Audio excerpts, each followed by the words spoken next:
Halo semuanya, selamat pagi, siang, ataupun malam dimanapun kita berada. Perkenalkan nama saya Wilson Sarsikardo dari kelas 12 3J. Nah, pada hari ini saya di sini akan membahas tentang komputer nih, terutama pada perangkat-perangkat komputer nih. Nah, tetapi di sini saya tidak akan membahas tentang perangkat-perangkat komponen yang terdapat di dalam komputer seperti prosesor, heatsink fan, CMOS, dan lain-lainnya. Saya akan membahas perangkat-perangkat di luarnya itu yang kita hubungkan kepada komputer itu. Jadi, di video hari ini yang akan saya bahas yaitu tentang peripheral, perangkat eksternal pada komputer. Nah, saya akan mengkategorikan peripheral menjadi 4 bagian, yaitu peripheral input, peripheral output, peripheral storage, sama peripheral input output. Nah, itu terbagi karena berdasarkan fungsi mereka masing-masing dan manfaat yang bisa kita dapatkan. Jadi saya di sini akan membahas dulu tentang apa itu peripheral. Nah, apa itu peripheral? Peripheral disebut juga sebagai perangkat eksternal atau perangkat luar. Jadi peripheral itu maksudnya itu perangkat luar atau perangkat eksternal yang disambungkan kepada komputer kita. Terutama kalau di komputer kan kita sambungkan ke CPU. Nah, kalau di laptop kita sambungkan ke laptop, ke lubang-lubang slotnya itu, atau ke port-port yang ada. Nah, dengan ada perangkat-perangkat tersebut yang udah dihubungkan ke port-port, jadi kita bisa mengontrol komputer kita. Nah, contohnya seperti kita menggunakan keyboard, menggunakan mouse. Nah, mouse tuh kita gunakan untuk menggerak-gerakkan, nah keyboard kita gunakan untuk memasukkan data. Contoh dari perangkat eksternal yang kita kenal atau kita gunakan sehari-hari seperti ini.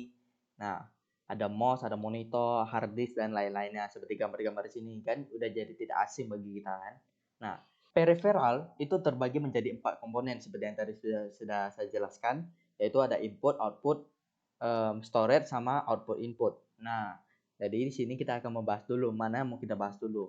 Mau input kah, output kah, storage, atau input output. Jadi saya di sini memutuskan untuk membahas dulu yang input. Nanti baru kita hubungkan ke output, storage, baru input output. Lebih jelas, lebih teratur urutannya. Kita masuk ke yang pertama input. Nah, peripheral input. Nah, peripheral input itu sesuai namanya tadi, peripheral itu artinya sebagai perangkat eksternal. Berarti perangkat eksternal yang berfungsi untuk memasukkan informasi atau data ya kepada komputer kita. Selain untuk memasukkan data atau informasi, dia juga bisa digunakan untuk mengontrol komputer kita. Nah, contohnya seperti berikut, udah saya kategorikan ya, seperti ini. Nah, dapat kita lihat di sini contoh-contohnya seperti ini, yaitu ada kayak webcam, ada scanner, ada keyboard, dan lain-lainnya. Keyboard digunakan untuk memasukkan informasi ataupun data-data seperti bentuk angka, huruf, kata, ataupun simbol ke dalam komputer. Nah, contoh seperti ini adalah yang saya gunakan keyboard sini. Nah, digunakan untuk memasukkan data-data untuk saya bisa membuat PPT ini. Kenapa sih keyboard dikategorikan sebagai input? Karena si keyboard ini dia kan kerjanya memasukkan data kita. Input artinya kita memasukkan. Input in artinya masuk, put berarti meletakkan gitu. Jadi kita memasukkan data gitu. Jadi keyboard ini kan fungsinya untuk memasukkan data gitu. Selanjutnya yang kita akan bahas yaitu yang tidak kalah penting, yang kedua yaitu adalah mouse. Yang kedua ini adalah mouse. Mouse nih kalau kita gunakan biasanya untuk mengendalikan atau mengaturkan. Nah, contoh mengendalikan atau mengaturnya kita dengan cara mengeklik kan, misalnya mengeklik 2 kali pada file untuk membukanya, terus klik tanda X untuk menutupnya, klik minimize untuk mengecilkannya. Itu cara kita untuk mengendalikan atau mengatur pada komputer kita. Jadi ini masuk ke kategori input. Berarti kita kayak memerintahkan pada komputer itu. Selanjutnya akan kita bahas yaitu adalah touchscreen. Saya di sini nggak bisa mencontohkan realitas touchscreen, mungkin saya akan mencontohkan seperti handphone. Bagaikan si handphone ini adalah touchscreen-nya. Jadi kita bisa menyentuh-nyentuh layarnya ini aja. Seperti handphone ya. Jadi kita bisa menyentuh-nyentuh seperti ini dengan jari-jari kita. Nah, kita bisa menyentuh-nyentuh layarnya dengan jari-jari kita ini. Nah, kenapa dia dikategorikan ke input? Setelah saya lihat, ini tidak jauh berbeda dengan cara kerja mouse. Dimana kalau di mouse kita gunakan pointer untuk menggerak-gerakkan. Nah, di sini kita menggunakan jari kita ibarat pointer untuk menekan ataupun mengarahkan aplikasi ataupun apapun yang kita inginkan di sana, di dalam layar tersebut. Nah, selanjutnya yang akan saya bahas di sini adalah webcam. Seperti yang di sini, webcam saya gunakan untuk memotret diri saya untuk masuk ke dalam. Itu masuk webcam ini seperti kita untuk merekam ataupun mengambil gambar kita. Jadi dia kayak mengambil ya seperti itu. Seperti kita memasukkan datanya. Nah, jadi webcam ini termasuk kategori si input juga. Selanjutnya yang kelima yaitu adalah barcode reader. Nah, karena saya nggak punya barang juga di sini, nah contohnya itu bisa kita temui dalam kehidupan kita sehari-hari waktu kita ke swalayan atau ke mall, ya terutama ke bagian kasir ya. Mereka pasti menggunakan alat-alat scanner yang menggunakan inframerah itu untuk melakukan scan pada barcode kita, yaitu untuk menunjukkan harganya pada layar monitor. Itu adalah merupakan alat yang bisa melakukan input. Nah, selanjutnya akan saya bahas tentang barcode-nya adalah yang namanya scanner. Scanner ini biasa kalau kita mau jumpai itu biasa di tempat-tempat foto. Terus tempat fotokopi itu ada juga. Terus ada juga kalau misalnya di mesin alat printer kita itu juga ada scanner. Ada juga yang nggak punya scanner ya kalau di mesin fotokopi itu. Kenapa sih scanner itu termasuk ke dalam input? Nah, sesuai namanya berarti nge-scan. Berarti dia melakukan scanning terhadap sebuah data ataupun gambar yang diletakkan di atasnya itu. Dan nanti hasil scan-nya itu bakal masuk ke dalam komputer. Nah, berarti kita secara langsung telah melakukan input. Dimana misalnya sebuah kaset ini kita letakkan di atas scanner itu dia akan scan semuanya. Hasilnya itu akan keluar dari komputer. Akan masuk ke komputer. Dia masuk datanya itu, hasilnya itu masuk ke dalam komputer. Setelah membahas tentang peripheral input ini, dan belum memberikan contohnya, saya juga akan membahas tentang peripheral output. Nah, seperti ini, peripheral output. Nah, apa itu peripheral output? Tidak jauh berbeda sih artinya dengan peripheral input. Cuma peripheral output ini bisa kita lebih katakan dia itu yang memberikan kepada kita. Kalau input itu kita yang memberikan kepada komputer, output ini dia yang memberikan kepada kita. Nah, seperti apa sih maksudnya itu? Nah, contoh yang pertama yaitu adalah monitor. Monitor kita gunakan untuk menampilkan ataupun memberikan tampilan kepada kita. Jadi dari komputer tuh kita bisa melihat apa sih yang sedang terjadi atau apa sih yang sedang kita lakukan dengan adanya monitor nih. Nah, perbedaan monitor dan LCD saya juga akan jelaskan di sini. Kalau kita lihat dari gambarnya sendiri, monitor itu belakangnya itu kayak ada tabungan gitu, ada kotak gitu. Nah, sedangkan yang kedua ini adalah LCD. LCD ini lebih tipis, dia cuma seperti satu lembaran ini aja. Dia bentuknya seperti ini. Nah, LCD ini seperti ini, lebih kecil.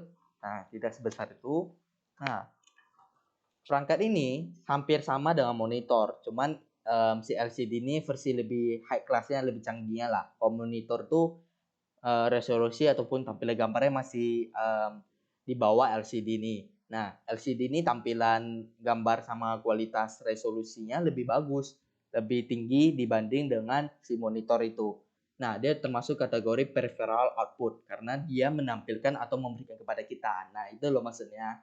Nah, selanjutnya akan kita bahas di sini yaitu adalah printer. Nah, kenapa printer masuk ke peripheral output? Nah, sesuai yang tadi saya sudah jelaskan, dia memberikan hasil kepada kita.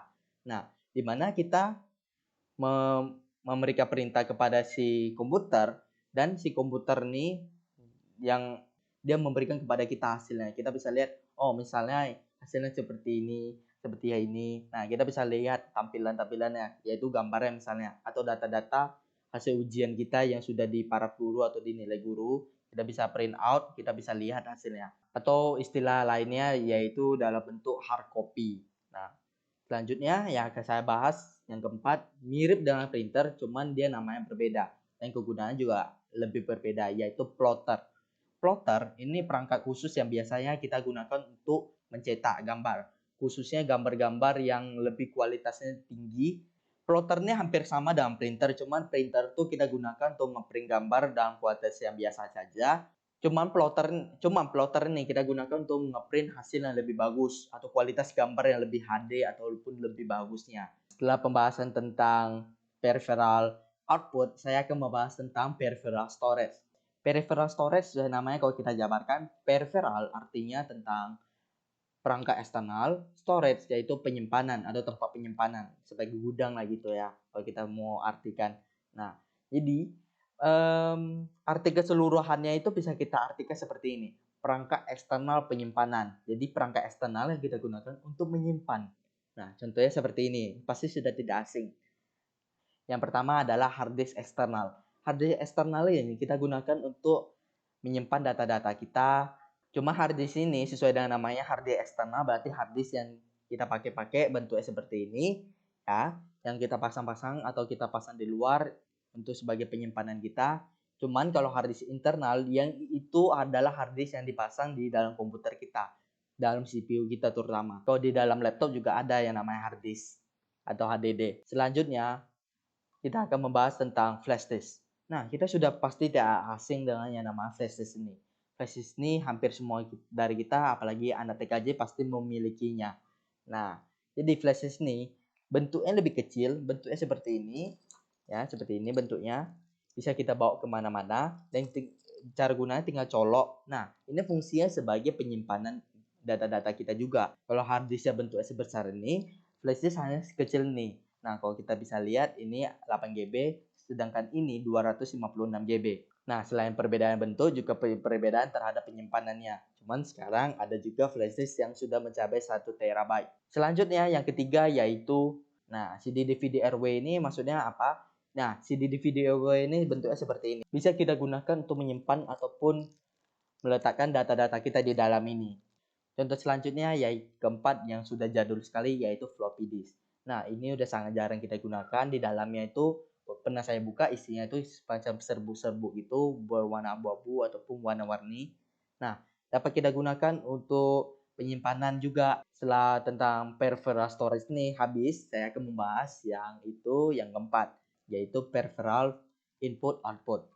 Nah, maksudnya gimana sih peripheral input output tuh? Nah, maksudnya peripheral itu artinya kan sebagai perangkat eksternal. Nah, input berarti yang masuk, output yang keluar. Nah, jadi maksudnya ini perangkat eksternal yang bisa melakukan dua fungsi sekaligus. Nah, dia bisa melakukan input dan juga bisa melakukan output. Nah, contohnya seperti apa? Seperti ini. Nah, kenapa sih modem ini dikategorikan sebagai perangkat external input output? Karena dia bisa menerima sama mengirimkan data-data kita. Maksudnya seperti apa? Misalnya kita mentransaksi, kita akan menggunakan jaringan. Modem ini dia yang mengirimkan data, dia juga menerima datanya. Jadi dia terjadi proses input output di sini ya. Selanjutnya contoh yang kedua yaitu adalah selain berperan sebagai kartu jaringan, dia juga berperan sebagai penghubung antar perangkat. Nah, jadi kita biasanya mencolokkan kabel ke NIC ini dan mencolokkan kabel ke NIC ke perangkat sebelahnya lagi. Dia bisa menghubungkan antar perangkat itu. Jadi si perangkat A bisa membaca perangkat B, si perangkat B bisa membaca perangkat A. Jadi biasa kita gunakan untuk melakukan transfer data. Ya, itu termasuk input output juga. Nah, makanya dia mau termasuk peripheral input output. Nah, selanjutnya yang ketiga yaitu setelah pembahasan tentang peripheral ini yang sudah habis yaitu ada 4 yaitu input, output, storage sama input output. Nah, sekarang saya akan membahas yang tidak jauh kalah pentingnya yaitu port-port yang berperan. Nah, tidak asik kalau kita tidak membahas tentang portnya sekalian. Karena ini adalah materi yang tanggung sekali saya lihat. Jadi saya ambil juga. Ya. Nah, yang pertama adalah USB port atau disebut juga adalah universal port. Jadi port ini seperti namanya universal, dia bisa digunakan oleh berbagai macam produk. Maksudnya seperti ini.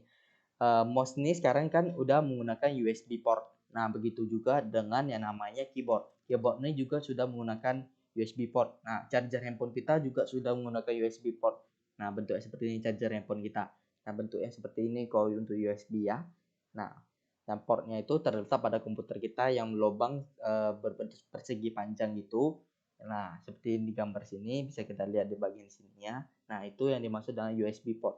Nah, selain perangkat-perangkat saya sebut, dia juga bisa menjadi penghubung antara modem USB dan speaker. Nah, biasa kita sering gunakan. Nah, selanjutnya port yang kedua yang akan saya bahas di sini adalah audio jack. Port ini khusus untuk media suara seperti speaker ataupun handset kita yang kita gunakan. Audio jack ini terbagi menjadi dua warna. Nah, kalau untuk yang sekarang udah tergabung menjadi satu fungsi aja, ini terbagi menjadi dua fungsi berdasarkan warnanya. Nah, yang satu ini untuk mikrofon atau untuk suara. Nah, dan satu lagi untuk suara yang kita dengar. Nah, untuk suara yang masuk. Nah, setelah audio jack ini yang ketiga yang akan saya bahas di sini yaitu adalah PS2, bukan PlayStation 2 ya. PS2 port nih adalah port yang dikhususkan untuk keyboard sama mouse. Pada versi yang dulu ya adalah port-port dulu ya. Bentuknya masih seperti ini. Di Bisa saya tunjukkan di sini yang bentuknya seperti ini yang masih lubang lingkaran gini. Nah, ini adalah contoh dari kabel PS2 keyboard. Nah, yang keempat ini adalah NIC atau RJ45 port. Nah, NIC ini adalah kartu jaringan seperti yang kita tahu. Nah, di NIC ini terdapat lubang-lubang. Lubang-lubangnya itu biasanya adalah lubang untuk kabel RJ45 atau konektor RJ45 yang seperti ini. Nah, ada juga yang lebih kecil itu namanya RJ11. Nah, itu biasa untuk telepon. Kalau RJ45 nih, ini digunakan untuk jaringan ataupun transfer data biasanya untuk menghubungkan komputer antar komputer. Nah, selanjutnya adalah yang kelima, yaitu power supply port. Nah, kita sudah tidak asing, apalagi kita pengguna CPU, pasti ada namanya power supply. Port ini adalah port yang dikhususkan untuk mencolokkan kabel power supply. Nah, setelah yang kelima ini power supply port, yang keenam yang akan saya bahas adalah VGA video port. Nah, VGA video port ini port yang kita gunakan untuk menghubungkan antara monitor atau LCD kita dengan CPU kita. Jadi, kita mencolokkan ke CPU supaya si monitor atau LCD kita itu bisa menampilkan tampilannya. Nah, itulah gunanya si VGA video port ini, adalah port khusus untuk si monitor ataupun LCD kita itu.